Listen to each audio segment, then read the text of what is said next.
Assalamualaikum warahmatullahi wabarakatuh. Ketemu lagi dengan saya. Eh, Semoga teman-teman sehat selalu ya di sana. Pada kesempatan hari ini saya akan membagikan suatu cerita yang bisa diambil manfaatnya ya bagi kita semua. Jadi pengalaman ini bisa diambil untuk diaplikasikan di keseharian kita ya. Jadi waktu itu saya dapat customer dari tepatnya ibu-ibu ya. Dia sambil berjalan bercerita tentang dia yang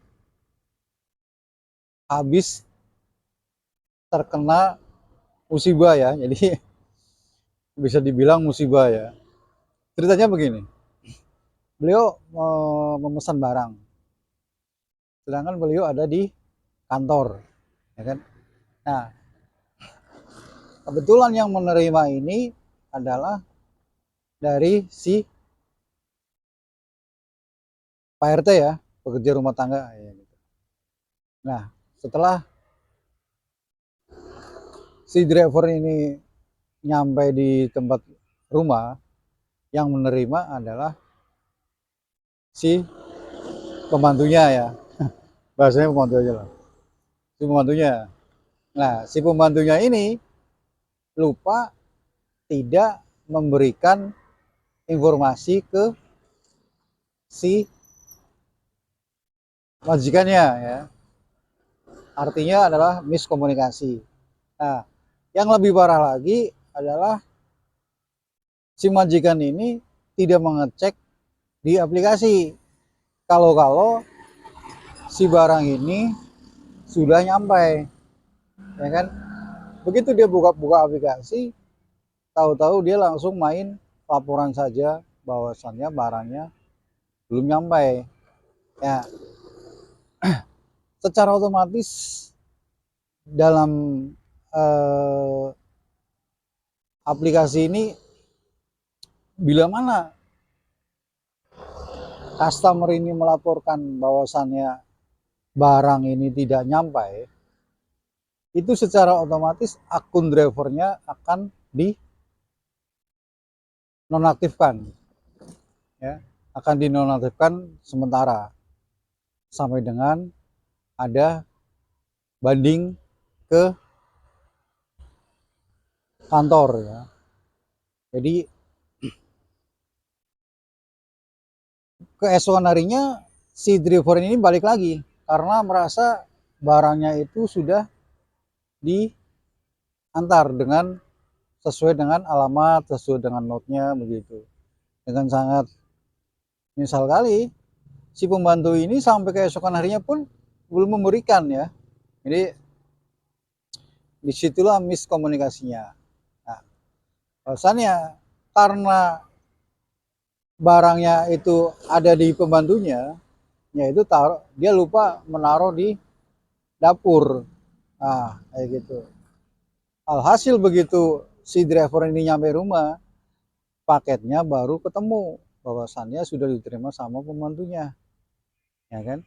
Tapi tidak selesai dengan segitu saja, Kak, ya. Jadi tidak selesai dengan begitu saja. Nah, permasalahannya adalah akun si driver ini di suspend, ya. Sementara si driver ini membutuhkan nafkah untuk keluarganya, ya kan? Nah, secara otomatis dari si driver ini tidak mau menerima karena bukan kesalahannya. Jadi mau nggak mau diambil jalan tengahnya adalah damai ya. Jalan tengahnya adalah damai. Damainya itu si pihak customer ini harus menelpon ke bagian customer service dari aplikasi tersebut ya. Jadi yang bisa mencabut laporannya adalah customer atau si pembeli ya. Itu baru bisa dibuka. Dan dibuka itu adalah menunggu 1 kali 24 jam. Di situ 1 kali 24 jam.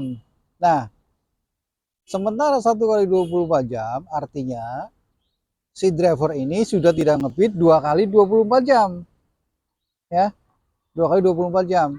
Nah, bagaimana supaya saling tidak merugikan? Nah, tibalah di jalan tengah-tengah, ya, di jalan tengah-tengahnya si pembeli ini atau si customer yaitu mengganti rugi si driver ini selama 2 hari untuk ngebit, ya. Jadi kebijakan diberikan untuk si driver, ya. Untuk nominal saya tidak mau sebutkan karena memang nggak boleh, ya. Cuman ya driver berapa sih seharinya, ya, terus diganti ya di 2 hari tentang di kebijakan dari customer tersebut, ya. Nah, di sini bisa jadi untuk pengalaman kita adalah kerugian yang menimpa di customer atau pembeli, ya. Jadi mudah-mudahan teman-teman tidak melakukan hal seperti itu, karena kita sebagai driver juga nggak mungkin mau dirugikan kayak gitu. Nggak mungkin si driver ini hanya sekedar makanan atau paket yang nggak tahu isinya apa terus kita ambil kayak gitu, ya. Memang tidak semua, ada juga yang driver yang sengaja memang tahu isi paket, jadi paketnya paket mahal sekitar lebih dari 20 juta atau 15 juta, itu ada juga yang menggelapkan sampai ujung-ujungnya tetap ketangkap. Jadi buat teman-teman driver ini jangan coba-coba untuk bermain aplikasi, ya. Kemanapun kita akan lari, kemanapun kita akan sembunyi, itu pasti akan ketemu, karena dunia sekarang ini banyak kamera di mana-mana dan jejak digital itu tidak akan bisa hilang, ya. Ini pelajaran yang kita petik di sini adalah selalu hati-hati dan selalu konfirmasi dan selalu koordinasi dulu, begitu.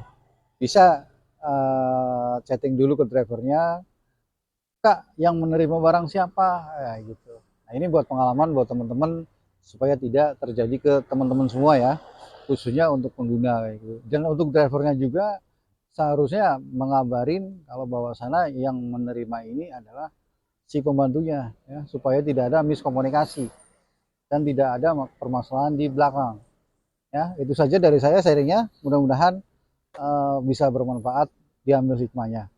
Assalamualaikum warahmatullahi wabarakatuh.